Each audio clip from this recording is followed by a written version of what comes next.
Hey guys, it's kind of nasty outside, so we're going to jump inside for a few minutes and I'm going to show you a new item, a new product, a new part that I picked up a while back that I've been keeping kind of secret because, well, let's just get into it and show you. Hopefully, uh, hopefully some of y'all find it as cool as I do.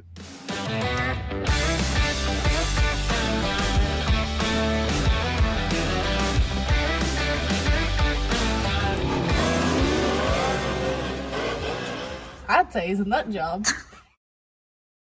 Okay. So since it is kind of a dreary, nasty day outside, it's below freezing, and they say that's rain, but it doesn't feel like rain to me, if you know what I mean. And I figured I'll come inside and show you a new, say, product that I picked up, and I want to give it away just yet. But I'm going to show you something new I picked up. Even when you see the box, don't freak out because it's not exactly what you think it is. I'm going to get into it. I'm going to show you what it is. And then I'm going to tell you why I'm kind of geeked out over it to give it a try. And I'll also tell you why I haven't shown it to you yet and why you're about to get to see more on it. Let's check it out. Okay, I'm gonna lay my hand over the address and stuff here. But this came from our friends at Riley's Rebuilds. And this is something I'm very, very excited to try. Now, some of you think you know what's in the box, but you don't. Now, hang in there with me for just a minute. I know some of you think you know what's in the box, but I don't think you do. Just hang on there and let me give you just two little quick tidbits of information before we open the box. One, if anybody's ever watched this channel, you know I am diehard Holley guy. I've got 10 vehicles out here, and all of them but one have a Holley carburetor on them. And the one that doesn't have a Holley carburetor on it is because I bought it with something else on it, and I just haven't changed it. I am very much the channel that shows guys how they can do stuff on a small budget. I like to show people how they can go out and have fun in hot rods and race cars and go out and go racing and not invest a lot of money. Even though people think that's not possible, I try to show you regularly how it is, especially during the warm months when we can actually go to the track. I digress, in the words of Sophia Petrillo. Listen, the point is, Holleys have always been my favorite for a couple of reasons. One, I can pick them up cheap. They're literally all over Marketplace, Craigslist, yard sales, swap meets. Holleys are everywhere.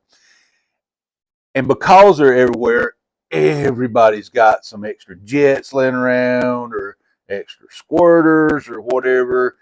And a lot of times when you're at the track, that helps out a lot because everybody's running one. You can go over and go, oh man, listen, I need to make a quick squirter change. Do you happen to have a whatever size? And oh yeah, I got a box full of them here. You can have this, take this with you. And it makes life very, very easy and very budget friendly on the backside to run a Holley. And honestly, they're very easy to tune just because they have so many little things. This right here may be a game changer for me. Let's open the box. This may be a game changer.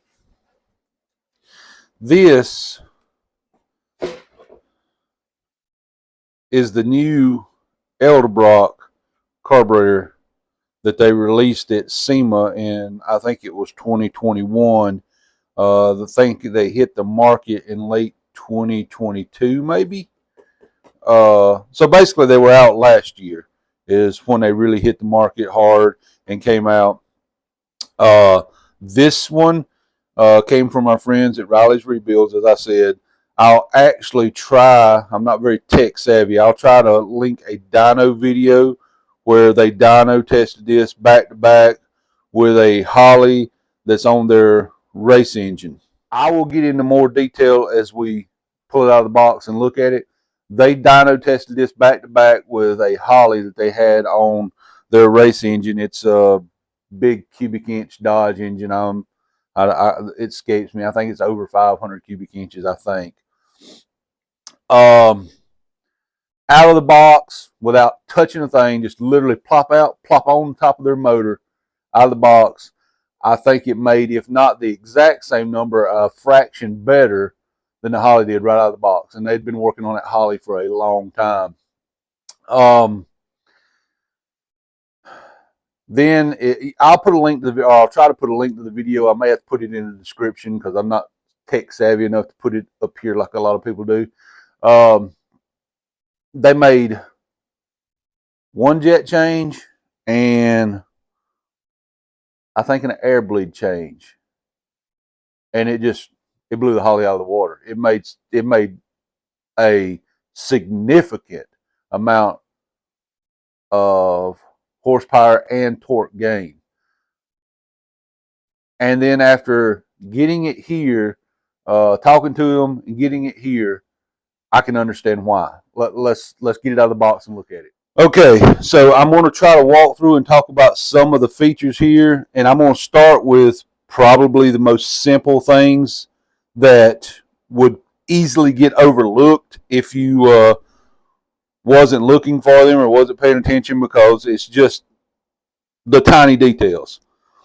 First off, the main body and plate and all is all one solid billet piece. It's all machined as one piece. You don't have to worry about taking the base plate off and gaskets and all that stuff in there. It's all one solid piece. Also, one of the things we used to do a lot, it's kind of an old school trick, is when you have a car that has a monster cam in it and it's not making any vacuum, one of the things that we used to do was come under here and drill a tiny hole in the butterflies that would allow air to come in but not fuel to come in to try to help the thing idle. This one has air bleeds in here for that, so you can change the air bleeds, so if you got a monster cam, you can help it idle. Okay, but here's one of the things that you won't notice unless you lay it side by side with a Holley carburetor. But this is a 750 here, and if you lay it beside a 750 double pumper Holley, these bowls are physically longer, just a hair longer. Not like monstrous longer. They're just a little longer on both sides, so they actually hold a little more fuel. Sight glasses, actual glass sight glasses on all four corners, all the way around this thing. There is sight glasses, so you can see it from both sides, no matter where you are. I mean, that right there is kind of cool to me. If you're an old school carburetor guy and been around carburetors a long time like I am, one of the ways that we used to adjust the floats in the track was they all had just a brass plug in. We'd take the plug out and then take your hip and kind of bump the fender and see if a little gas sloshed out that hole. That's kind of how you adjusted it. Well, this has got actual sight glasses. And I know some of the Holleys come with sight glasses. I'm not saying they don't, but that's kind of cool. And the little extra long bowls, they have jet extensions in them also on the secondary. So when you launch and the car tilts back real hard, it never starves itself for fuel. It's those little attention to details that honestly kind of have to pay extra for on others. I mean, if you buy an old Holley, you can get screw-in sight glasses that replace the brass plugs, but you gotta buy them if it didn't come with the sight glasses. You can get jet extensions, but again, you kind of have to buy them if it didn't come with that. So there is just these little details that make it kind of cool. I'm going to show you something else that has no relevance in my world right now, Maybe down the road it will, but it's probably going to change the game for a lot of you guys, especially if you're doing like modern engines and putting a carburetor on, like say you do an LS swap and put a carburetor on it. First off, I'm not an LS guy at all. Or if you're putting, say, a 4.6 or a 5.4 and you're putting a carburetor on it, you got to control your transmission somehow. Maybe you've done a old school engine, like you have a more modern vehicle and you wanted to go, if you're a Chevrolet guy, and buy a 383 stroker and you wanted to run your factory transmission, you got to have some kind of electronics to run it, right? Hold on, it's got here on the side. They have a place already in the side right here where you can put a throttle position sensor so that it will help work your transmission. So you can wire it right back up just like you would a factory wiring harness. If you had a transmission that needed signal from the throttle position sensor on your fuel injection system, well, now you can get a throttle position sensor. It goes right here, pop, plugs up. Now your transmission will run. How stinking cool is that? I'll show you something that's probably the least important thing, honestly, or the thing that matters the least, but they even thought to put it in, was they have a drain plug. So you can now drain the bowls way back here at the back. You can actually get a cup under it now and drain the bowls way back here at the back instead of having to take the bolt out and try to get something under there or letting fuel spill on your engine. It has a drain plug on both the primary and secondaries. How awesome is that? Now, let's get into some of the performance actual things that it has. Look, it's like air bleeds were on sale. There's 16 air bleeds throughout this thing. 4-corner idle circuit adjustments.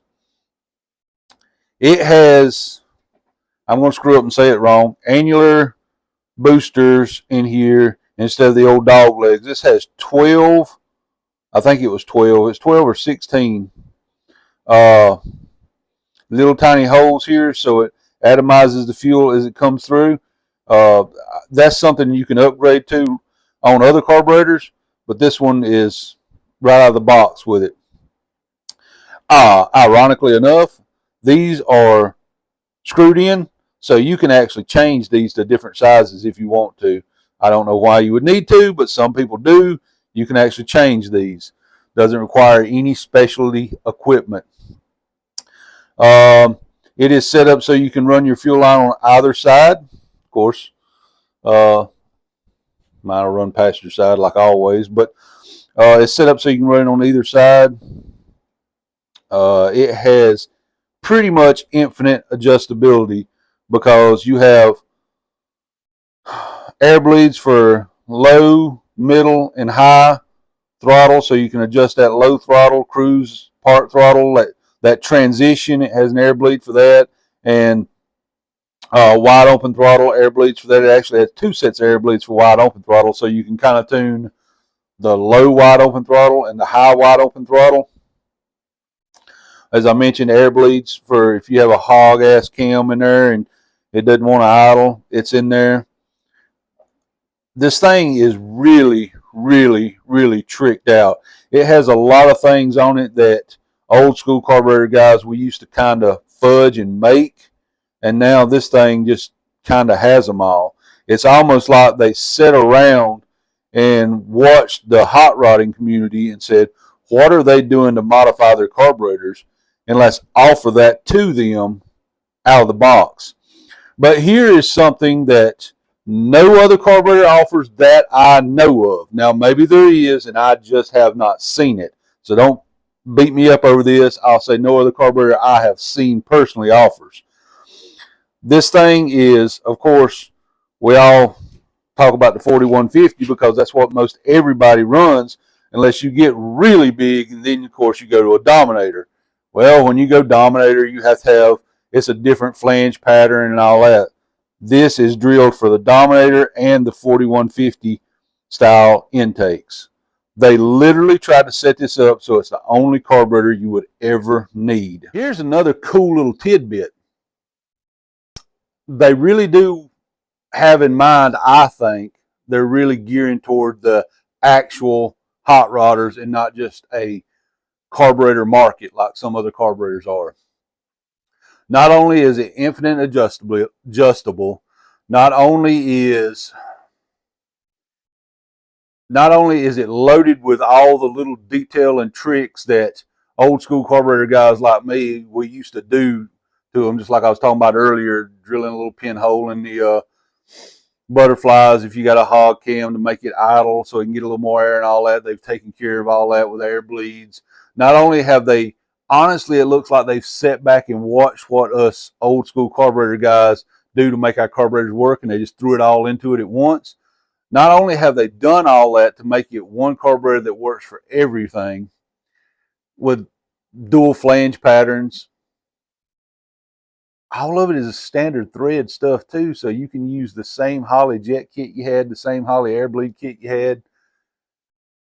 You don't have to buy anything else. You already have all the stuff. It's really trick. This thing is set up so the guy that wants a daily driver carburetor could drop this on his daily driver and run it, or the guy that wants a full-blown race carburetor, it's set up. This is probably for the guy. Honestly, this would work for the guy that just wanted a cool carburetor to drive around. It would, honestly.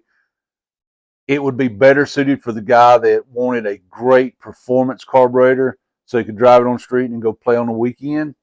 But it also works for the guy that wants a full race carburetor because, again, there's so much adjustability in it. Again, they've went out of their way to make one carburetor that works for everything. I'll say again, I'll try to put a video link in to where they tested this carburetor and on the dyno and show you exactly what they did and how well it ran. I will put that in and show it to you. I'm thoroughly impressed by the construction of this thing, the finish on it. It's not terribly heavy. It is really a jam up carburetor. Now, what am I going to put this on? Well, we all know, without a shadow of a doubt, the reason I picked this carburetor up was to go on Legacy. It's actually not going to happen now. But before I talk about that, I know a lot of you want to know what one of these would cost. And all carburetors right now, look at the price of a new Holley. They're freaking crazy right now. These sell for about, ballpark, $1.50 per CFM. So the 750 would run you less than $900, I think, or around $900 for a 750. Not a lot different than some of the other carburetors. Actually, maybe a little cheaper than if you bought a race style carburetor like this in another brand. Probably a little cheaper. The appeal to this one is it literally is the only carburetor you'll ever need because it can do everything. I can't wait to put it on and try that on my own. Again, I was highly, highly, highly impressed with the dyno test that this thing was done, so I cannot wait to put it on and try it and see what it does. But it's not going on Legacy because we have something coming later this week that's going to change the game for Legacy, and I'm kind of waiting to show you that. But that was the original plan, was for it to go on it.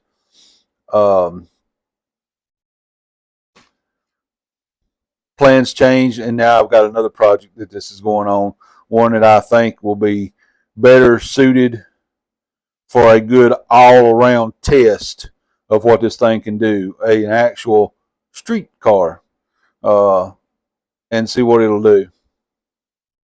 Now, I know, there's a lot of people that comment on some of my feeds, and they're serious haters on Edelbrock.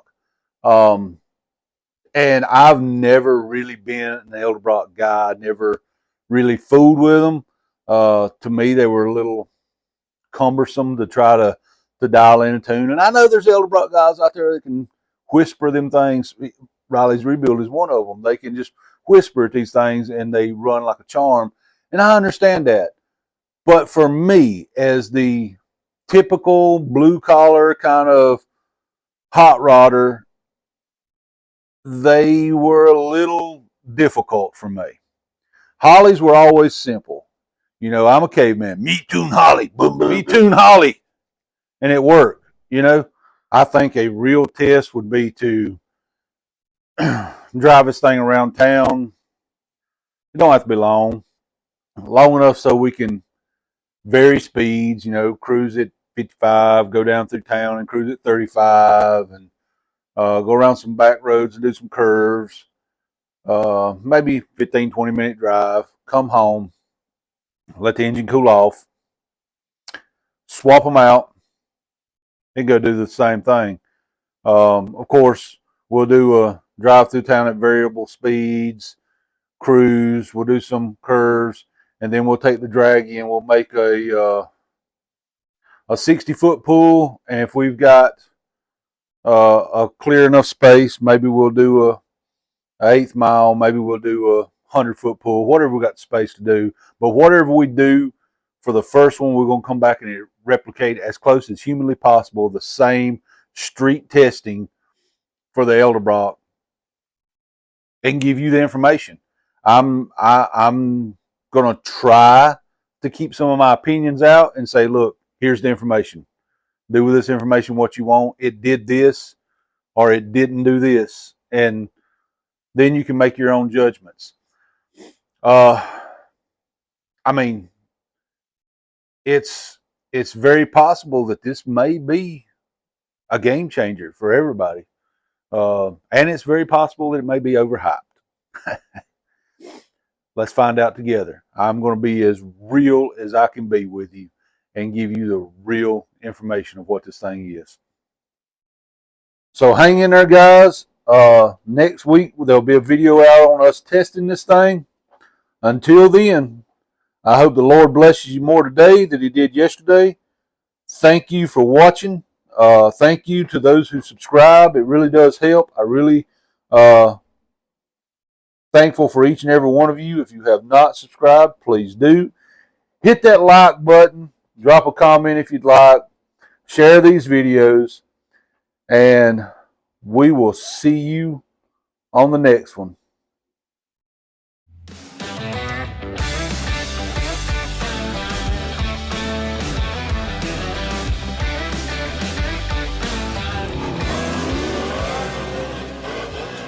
I'd say he's a nut job.